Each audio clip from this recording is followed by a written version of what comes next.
ஒரு நாள் காலை நேரம் ஒரு குரு படுக்கையை விட்டு எழுந்திருக்கிறார். உடனே சீடர்களை பார்த்து எல்லாரும் இப்படி வாங்கங்கிறார். எல்லாரும் வர்றாங்க வேகமா.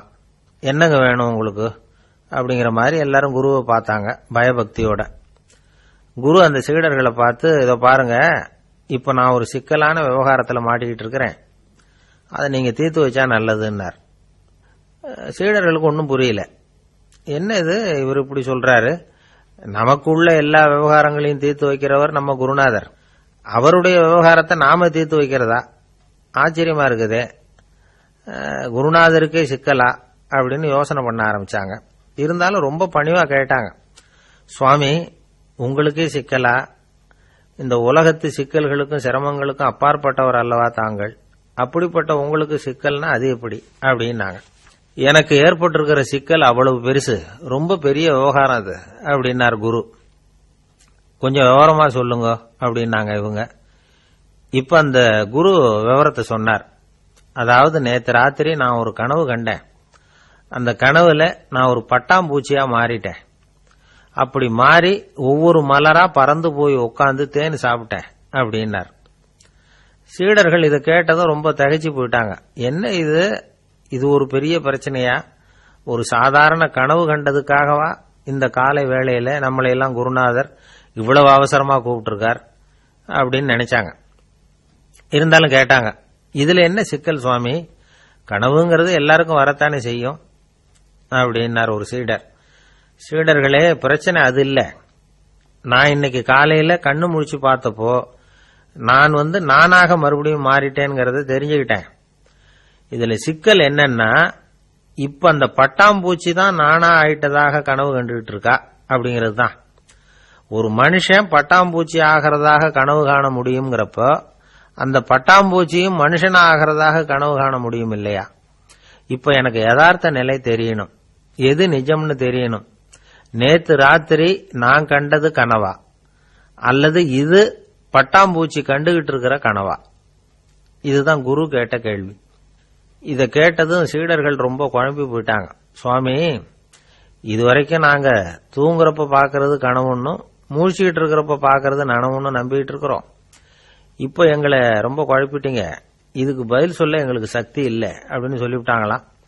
அதுக்கப்புறம் அந்த குரு சொன்னாராம், நினைவு தான் முக்கியமான அம்சம். முடிவு கட்டம்னா பகலின் நினைவுகளை விட இரவின் கனவுகளே ரொம்ப உண்மை. ஒருத்தன் தூங்க போனா தூங்கிக்கிட்டே இருந்தா அவன் காணும் கனவு பொய்ங்கிறத அவன் உணர மாட்டான். ஒவ்வொரு கனவும் காணும் பொழுது அது ரொம்ப உண்மையாதான் தெரியுது. ஒரு கனவு கூட உண்மை இல்லைன்னு கனவுல தோன்றுவதே இல்லை அப்படின்னார் குரு. அகில வாழ்வு அத்தனையும் சொற்பனம் கண்டாய் அப்படிங்கிறார் தாயுமானவர். ஆகையினால நம்ம கனவுலேருந்து நாம என்னைக்கு முழிச்சுக்க போறோம் அப்படிங்கிறது தான் ஒரு முக்கியமான கேள்வி. ஒருத்தர் வந்தார், காலில் கட்டோட வந்தார். என்னங்க காலில் கட்டுன்னு? சார், நேற்று ராத்திரி தூக்கத்தில் எங்க வீட்டு கூரையில ஏணியை சாத்தி வச்சு இறங்கினப்போ வழுக்கி விழுந்து காலை உடைச்சுக்கிட்டேன்னார். உங்க வீட்டில் தான் ஏணியே கிடையாது சார் அப்படின்னு. உண்மைதான் சார், நான் கீழே விழுந்து முழிச்சுக்கிட்டதுக்கு அப்புறம் தானே ஏணி இல்லைங்கிறது எனக்கு ஞாபகம் வந்தது அப்படின்னார். சில பேர் ஆளை பார்த்தா 60 வயசு மாதிரி தோணும், உண்மையான வயசு என்னன்னு பார்த்தா 40 அல்லது 45.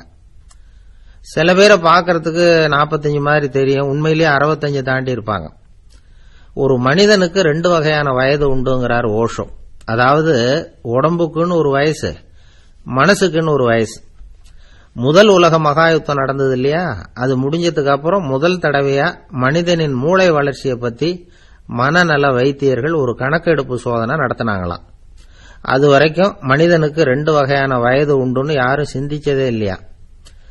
அந்த உலக மகாயுத்தம் முடிஞ்சதுக்கு அப்புறம் மனிதனுடைய சராசரி மனதின் வயதை கணக்கிட்டு பார்க்கும் பொழுது அவங்களுக்கெல்லாம் ரொம்ப அதிர்ச்சியா இருந்துதான். ஏன்னா அது ரொம்ப பின்தங்கிய நிலையில இருந்திருக்கு, வளர்ச்சி அடையாத நிலையில இருந்திருக்கு. அவங்க கண்டுபிடிச்ச பிரகாரம் அப்ப மனசோட சராசரி வயசு என்ன தெரியுமா? 14. அப்படின்னா பாத்துங்க, உடல் ரீதியா ஒருத்தரோட வயசு 70 கூட இருக்கலாம், ஆனா மனசோட வயசு 14 தான். இதுக்கு நேர்மாறா அமைஞ்சு போச்சுன்னு வச்சுங்க. அதாவது ஒருத்தருக்கு உண்மையிலேயே 14 வயசு, அதாவது உடலோட வயசு 14, அவரோட மனசின் வயசு 70ன்னு வச்சுக்கோங்க. இப்படி அமைஞ்சுட்டுதுன்னா அவர் சீக்கிரம் ஞானத்தன்மை அடைஞ்சிருவார் அப்படின்னு அர்த்தம். இப்ப நமக்கெல்லாம் உடம்போட வயசு மனசோட வயசு ரெண்டும் ஒன்னா இருந்துட்டா அதுவே போதும், அதுவே பெரிய விஷயம். இப்ப எமர்சன் கிட்ட போய் ஒருத்தர் கேட்டாராம், உங்க வயசு என்ன அப்படின்னு. அவர் உடனே பதில் சொல்லியிருக்கார், 360 வருஷம் அப்படின்னாராம். கேட்ட அவர் குழம்பி போயிட்டார். அவர் என்ன சொல்றாரு, 360 வயசா? என்ன நம்ம காதல தான் சரியா விழலையா? எமர்சன் எப்பவும் உண்மையை பேசுற ஒரு சிறந்த அறிவாளி, அவர் இப்படிலாம் பொய் சொல்ல மாட்டாரே அப்படின்னு ஒரு யோசனை பண்ணிக்கிட்டே இவர் மறுபடியும் அவர் கிட்ட போனாராம். ஐயா, நீங்க சொன்னது சரியா என் காதல விழல, அதனால மறுபடியும் கேட்கிறேன், உங்க வயசு என்ன அப்படின்னாராம். எமர்சன் மறுபடியும் சொல்லியிருக்கிறார் 360 வருஷம்னு. வந்தவருக்கு உண்மையிலேயே அதிர்ச்சியா போட்டுது. அதுக்கப்புறம் மெதுவா ஆரம்பிச்சாராம், ஐயா நீங்க சொல்றதை என்னால ஏத்துக்க முடியாது. எப்படி பார்த்தாலும் இப்போ உங்களுக்கு வயசு ஒரு 60க்கு மேல இருக்காதுன்னு நினைக்கிறேன் அப்படின்னாராம். நீங்க சொல்றது சரிதான், அது என் உடம்போட வயசுன்னாராம் எமர்சன். அப்படின்னா ஏற்கனவே நீங்க சொன்னது அப்படின்னு கேட்டிருக்காரு, அது என் மனசோட வயசு அப்படின்னாராம்.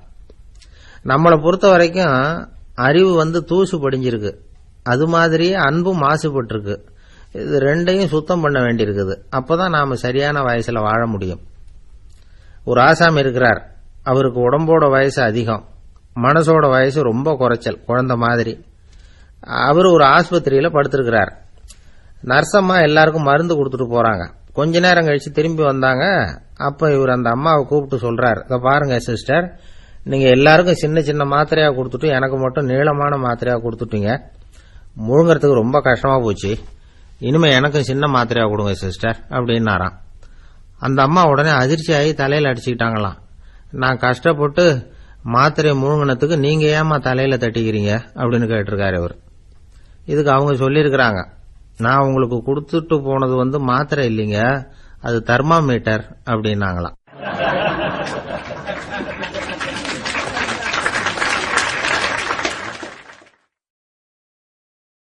இந்து மதம் வாட்ஸ்அப் குழுவில் இணைய 9789 374 109 என்ற எண்ணிற்கு உங்கள் வாட்ஸ்அப் மூலம் ரிக்வெஸ்ட் அனுப்பவும்.